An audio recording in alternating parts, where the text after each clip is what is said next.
Pendant que Jésus était sur la terre, les disciples lui ont posé une question. Je vais vous lire la question qu'ils lui ont demandé. Il s'assit sur la montagne des Oliviers et les disciples vinrent en particulier lui faire cette question. Dis-nous, quand cela arrivera-t-il et quel sera le signe de ton avènement et de la fin du monde? Là, ça parle de deux choses.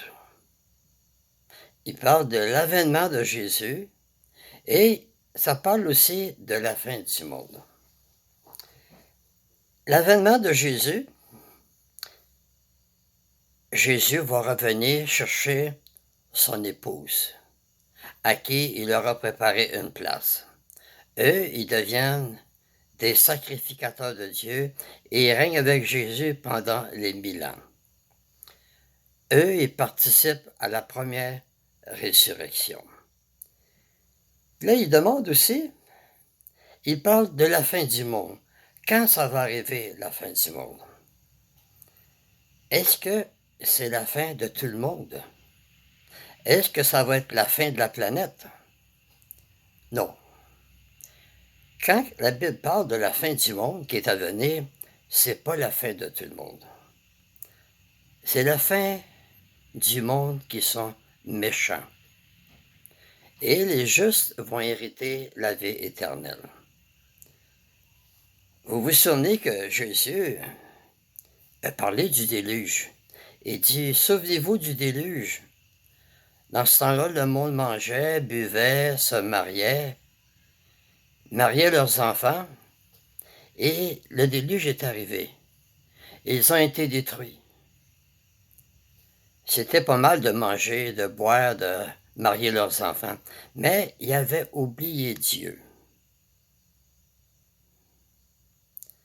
On peut voir dans la Bible qui sont les méchants et qui sont les bons. Les bons, c'est ceux qui servent Dieu. Dieu va détruire encore les méchants. Pourquoi il va détruire les méchants? Mais c'est parce qu'il a l'intention de faire un paradis sur la terre. Au commencement, avec Adam, Dieu il voulait faire un paradis pour que l'homme puisse y vivre toujours. Mais ils ont désobéi à Dieu. Ils ont été condamnés, ils ont été chassés du paradis. La porte fut fermée. Mais Jésus, il dit qu'il est la porte pour retrouver le paradis. Celui qui croit en Jésus a la vie éternelle. Car Dieu a tant aimé le monde qu'il a envoyé son Fils unique, afin que quiconque croit en lui ne soit pas détruit, mais qu'il ait la vie éternelle. En croyant en Dieu et en croyant en Jésus, vous avez le privilège de retrouver le paradis qu'il va y avoir sur la terre. Selon la Bible, nous attendons de nouveaux cieux et une nouvelle terre. Les nouveaux cieux, c'est le royaume de Dieu, dont Jésus est le roi dedans. Et c'est lui qui va gouverner la terre éternellement. Le royaume de Dieu va détruire tous les gouvernements et c'est lui seul qui va gouverner et son royaume n'aura pas de fin. Et on attend une nouvelle terre. C'est la même planète qui va avoir été changée en paradis. Et tout le monde va être heureux. La Bible promet que ceux qui sont décédés, qu'on a aimés, qu'on s'en ennuie, qu'on pense à eux chaque jour, on va les revoir vivants. C'est ça qui est l'espérance de la Bible. C'est pour ça que Dieu a envoyé Jésus, afin qu'on retrouve ceux qu'on a aimés puis qu'on a perdus. Même nous aussi, si on vient qu'à mourir, on va pouvoir revivre. Parce qu'il va y avoir une résurrection des justes comme des injustes. Ceux qui vont avec Jésus dans le royaume, ils participent à la première résurrection.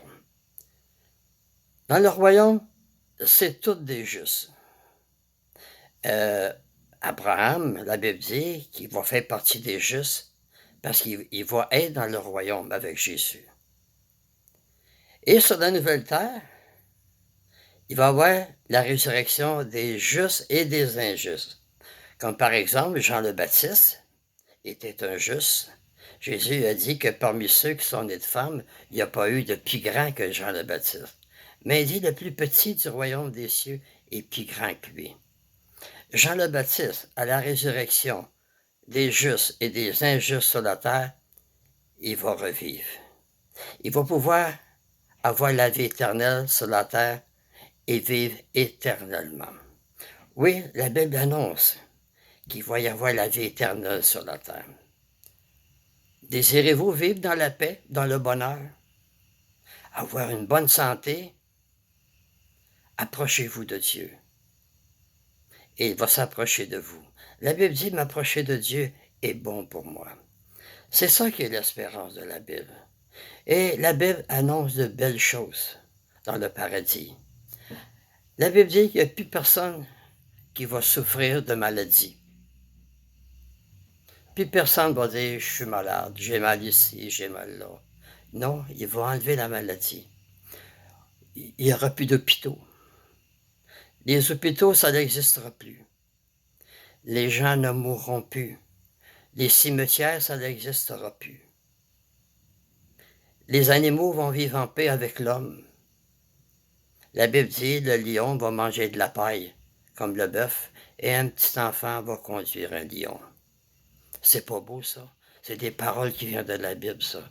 C'est des paroles de vérité.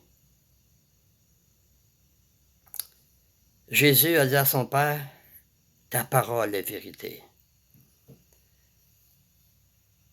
Merci de m'avoir écouté et soyez pas découragés parce qu'on vit des temps difficiles et c'est pas facile de vivre dans ce monde. Mais ça va changer.